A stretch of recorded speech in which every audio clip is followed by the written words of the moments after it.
ಇಡೀ ದೇಶವೇ ಹೆಮ್ಮೆ ಪಡುವಂತಹ ವಿಚಾರ ಅರುಣ್ ಯೋಗಿರಾಜ್ ಅವರು ಕೆತ್ತಿರ್ತಕ್ಕಂತಹ ಮೂರ್ತಿ ರಾಮಲಲ್ಲನ ಮೂರ್ತಿಯನ್ನ ದೇವಸ್ಥಾನದಲ್ಲಿ ಪ್ರತಿಷ್ಠಾಪನೆ ಮಾಡುವಂತದ್ದು. ಈಗ ನ್ಯೂಸ್ ಫಸ್ಟ್ ಜೊತೆ ಮಾತನಾಡ್ತಿದ್ದಾರೆ.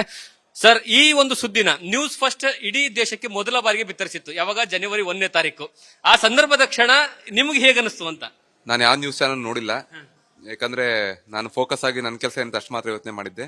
ಬಟ್ ನೀವೆಲ್ಲ ಮುಂಚೆ ಕೊಟ್ಟಿದ್ದೀರಾ, ಅದು ನಿಮಗೆ ಗೊತ್ತಾಯ್ತು, ನನಗೂ ಗೊತ್ತಿಲ್ಲ ವಿಷಯಗಳು. ಬಟ್ ನಮ್ಮ ಕರ್ನಾಟಕದವ್ರು ಹೆಮ್ಮೆ ಪಡೋ ವಿಷಯ.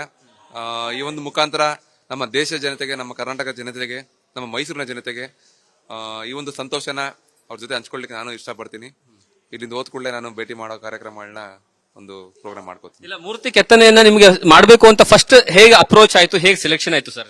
ನಾನು ಅದೇ ಹೇಳಿದೆ, ಈಗ IGNCA ಸಚ್ಚಿದಾನಂದ ಜೋಶಿ ಚೇರ್ಮನ್ ಅವರು ನನ್ನ ಕಾಂಟ್ಯಾಕ್ಟ್ ಮಾಡ್ತಾರೆ. ಇದು ಜನವರಿ ನಡೀತಾ ಇರುತ್ತೆ.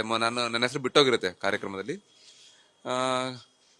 ಬಿಟ್ಟೋಗಿರುತ್ತೆ ಅನ್ನೋದಕ್ಕಿಂತ ಬೇಕು ಅಂತಾನೆ ಬಿಟ್ಟಿರುತ್ತೆ ವಿಷಯ ಹೆಸರು.